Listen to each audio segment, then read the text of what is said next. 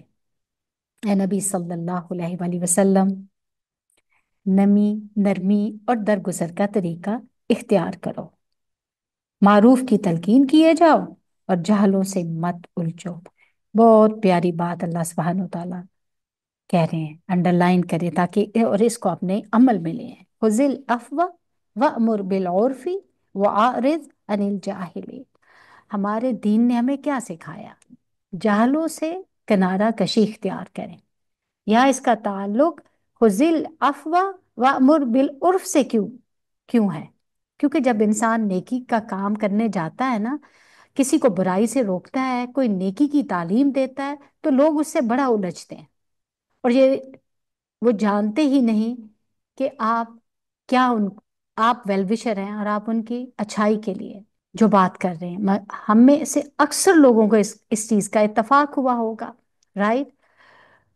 گھر میں، فیملی میں، کسی گیدرنگ میں کوئی نہ کوئی شخص پیچھے پڑ جائے، اپنے کہیں گے کہ اپنے آپ کو دیکھو، اپنے گھر کو دیکھو، اپنے بچوں کو دیکھو، اپنے شوہر کو دیکھو، اور 900 چوہے کھا کے بلی حج کو چلی، ہمیں کچھ بھی کہہ سکتے ہیں، ٹھیک ہے؟ تو یہاں پر پہلے فرما دیا، کتنی پیاری بات ہے، خذ العفو، جو کچھ کہے گا اسے معاف کرتے جانا ہے، لوگوں کے پیچھے نہیں پڑنا۔ اور کیا نیکی چھوڑ دینی ہے؟ دعویٰ چھوڑ دینا ہے؟ نہیں، نیکی کا کام بتاتے رہیں۔ وہ یہ نا، جب عمر رضی اللہ تعالیٰ عنہ کے پاس گئے تو کہنے لگے، اے خطاب کے بیٹے، بس اللہ کی قسم، نہ تو تم انصاف کرتے ہو، نہ تم ہمارے ساتھ کچھ سخاوت سے پیش آتے ہو۔ تو عمر رضی اللہ تعالیٰ عنہ یہ سن کر غصہ ہوئے اور قریب تھا کہ اسے ماریں۔ اس وقت حر نے ان سے کہا، یا امیر المومنین، اللہ نے اپنے نبی سے فرمایا ہے، خذ العفو وأمر بالعرف وأعرض عن الجاہلین، وَإِذَا خَاطَبَهُمُ الْجَاهِلُونَ قَالُوا سَلَامًا۔ اللہ کی قسم، جب حر نے قرآن مجید کی تلاوت کی تو عمر رضی اللہ تعالیٰ عنہ وہیں رک گئے، اور آپ اللہ کی کتاب کے سامنے گردن جھکا دینے والے تھے۔ یہ بات ہوتی ہے۔ تو غصہ کس چیز کا، اریٹیشن کس چیز کی؟ لوگ آپ کا کریکٹر اسیسینیٹ کرتے ہیں، بڑی بات کرنے دیں، آپ نے کیا کرنا ہے؟ بس یہ اللہ نے بتا دیا، خذ العفو وأمر بالعرف وأعرض عن الجاہلین۔ اگر کبھی شیطان تمہیں اکسائے تو اللہ کی پناہ مانگو، اور سب کچھ سننے والا اور جاننے والا ہے کون؟ اللہ۔ حقیقت میں جو لوگ متقی ہیں ان کا حال تو یہ ہوتا ہے کہ کبھی شیطان کے اثر سے کوئی برا خیال اگر انہیں چھو بھی جاتا ہے تو فوراً چوکنے ہو جاتے ہیں، پھر انہیں صاف نظر آنے لگتا ہے کہ ان کے لیے صحیح طریقہ کار کیا ہے۔ رہے ان کے یعنی شیاطین کے بھائی بند انسانی شیطان، رائٹ؟ تو انہیں ان کی کجروی میں کھینچے لیے چلے جاتے ہیں اور انہیں بھٹکانے میں کوئی کسر اٹھا کر نہیں رکھتے۔ تو سبحان اللہ، آپ پریشان نہ ہو، شیطان نے سب کچھ کرنا ہے، حق کے بارے میں، دین کے بارے میں، نبی کریم صلی اللہ علیہ وآلہ وسلم کے بارے میں وہ دلوں میں وسوسہ ڈالے گا۔ وسوسہ پیدا ہو جائے تو شک میں نہ رہے، نافرمانی نہ کریں، غصہ نہ کریں، اریٹیٹ نہ ہو۔ جب یہ چیزیں ظاہر ہوں تو فوراً اعوذ باللہ من الشیطان الرجیم، شیطانی نزغ سے پناہ مانگے، یا اللہ کہ یہ میرا خیال نہیں ہے، میں ایسے نہیں سوچتی، تجھے پتا ہے کہ اچانک میرے دل میں یہ کیسی بات ڈال دی گئی، میں تیری طرف رجوع کرتی ہوں۔ یاد رکھیے کہ جب آپ کوشش کریں گے نا اور اعوذ باللہ پڑھیں گے اور وسوسوں سے کوئی بھی ہو، اسی وقت اللہ کی طرف رجوع کریں تو انشاءاللہ اللہ ایزی کریں گے۔ ایمان والے وسوسے کو نا بھانپ لیتے ہیں، جان لیتے ہیں، غور و فکر کرتے ہوئے اپنی غلطیوں کے مواقع کو دیکھ لیتے ہیں، یا میرے سے غلطی ہوگی، لرزش کھا جائے فوراً توبہ کرتے ہیں، استغفار کرتے ہیں، اللہ کی طرف رجوع کرتے ہیں، ہر شر سے بچنے کا ذریعہ اختیار کرتے ہیں، یعنی ذکر زیادہ کرتے ہیں۔ ذکر شیطانی حملوں سے بچاؤ کا مضبوط کلا ہے۔ یحییٰ علیہ السلام نے بیت المقدس میں بنی اسرائیل کو جمع کیا، جب ساری مسجد بھر گئی تو وہ ایک ٹیلے پر بیٹھ گئے، پھر اللہ سبحانہ وتعالیٰ کی حمد و ثنا کی اور فرمایا میں تمہیں کثرت کے ساتھ اللہ عز و جل کا ذکر کرنے کا حکم دیتا ہوں، کیونکہ اس کی مثال اس شخص کی سی ہے جس کا بہت تیزی سے دشمن پیچھا کر رہا اور وہ ایک مضبوط قلعے میں گھس کر پناہ مانگے۔ اس طرح بندہ بھی جب تک اللہ کے ذکر میں مصروف رہتا ہے تو کیا ہوتا ہے؟ شیطان کے حملوں سے محفوظ قلعے کے اندر بند رہتا ہے۔ اور جب بھی آپ کے وسوسوں کی کثرت بڑھ جائے تو کیا بڑھانا ہے؟ ذکر بڑھانا ہے، مخصوص دنوں میں بھی اور عام دنوں میں بھی ذکر کو بڑھا دے۔ تو اللہ کہتے ہیں اے نبی صلی اللہ علیہ وآلہ وسلم، جب تم ان لوگوں کے سامنے کوئی نشانی یعنی معجزہ پیش نہیں کرتے تو یہ کہتے ہیں کہ تم نے اپنے لیے کوئی نشانی کیوں نہ انتخاب کر لی؟ ان سے کہو میں تو صرف اسی وحی کی پیروی کرتا ہوں جو میرے رب نے میری طرف بھیجی ہے۔ یہ بصیرت کی روشنیاں ہیں تمہارے رب کی طرف سے اور ہدایت اور رحمت ہے۔ ھذا بصائر من ربکم وہدی ورحمۃ لقوم یؤمنون۔ سبحان اللہ۔ تو جو لوگ چاہتے ہیں کہ اللہ کی رحمت آئے تو پھر پوری توجہ سے قرآن کو سنیں۔ ان لوگوں کے لیے جو اسے قبول کریں، جب قرآن سامنے پڑھا جائے تو اسے توجہ سے سنو اور خاموش رہو، شاید کہ تم پر رحمت ہو جائے۔ وَإِذَا قُرِئَ الْقُرْآنُ فَاسْتَمِعُوا لَهُ وَأَنصِتُوا لَعَلَّكُمْ تُرْحَمُونَ۔ سبحان اللہ۔ تو فَاسْتَمِعُوا لَهُ وَأَنصِتُوا کا پہلا درجہ ہے کہ انسان بات چیت چھوڑ دے، فون اٹینڈ کرنا چھوڑ دے، تمام چیزوں سے قطع تعلق ہو جائے۔ صرف اتنا ہی کافی نہیں، اپنے ذہن کو بھٹکنے سے بچائے، خود بھی خاموش رہے اور پوری توجہ سے دل و جان کو حاضر کر کے اللہ کے کلام کو سمجھنے کی فکر کرے۔ رائٹ؟ قرآن سنتے وقت آپ چاہتے ہیں کہ اللہ کی رحمت ہو تو جسٹ بی کیئرفل، کان لگا دیں، شور و غل سے بچیں، زور زور سے باتیں نہ کریں۔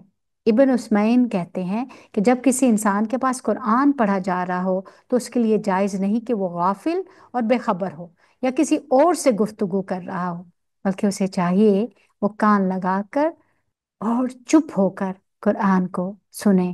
اس سے انشاءاللہ اسے اللہ کی رحمت ملے گی۔ اے نبی صلی اللہ علیہ وآلہ وسلم، اپنے رب کو صبح و شام یاد کیا کرو، دل ہی دل میں زاری اور خوف کے ساتھ، اور زبان سے ہلکی ہلکی آواز کے ساتھ۔ تم ان لوگوں میں سے نہ ہو جاؤ جو غفلت میں پڑے ہوئے ہیں۔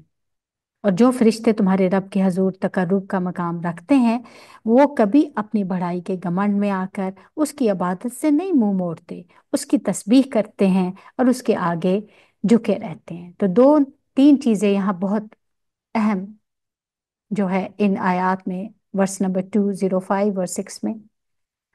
ایک تو ہے صبح اور شام کے اذکار، یہ بڑی امپورٹنٹ ہے۔ نبی کریم صلی اللہ علیہ وآلہ وسلم سے ثابت شدہ مسنون دعائیں لازم پکڑ لیں۔ اور صبح کے اذکار کب ہوتے ہیں؟ سورج کے طلوع ہونے سے پہلے، اور شام کے سورج کے غروب ہونے سے پہلے۔ اور دوسری بات، دعائیں مانگیں صبح اور شام۔ تیسری بات، دعائیں مانگتے وقت دل میں کیا ہونا چاہیے؟ عاجزی ہونی چاہیے۔ یہ نہیں کہ میرے پاس بڑی دولت ہے اور میں تو ایسا اور ایسا کر دوں گی۔ عاجزی کے ساتھ، خوف کے ساتھ، زبان سے ہلکی آواز کے ساتھ اللہ کو یاد کریں، اور ان لوگوں میں سے نہ ہوں جو غفلت میں پڑے ہوئے ہیں۔ دعا مانگتے ہوئے خشوع اور خضوع بہت ضروری ہوتا ہے۔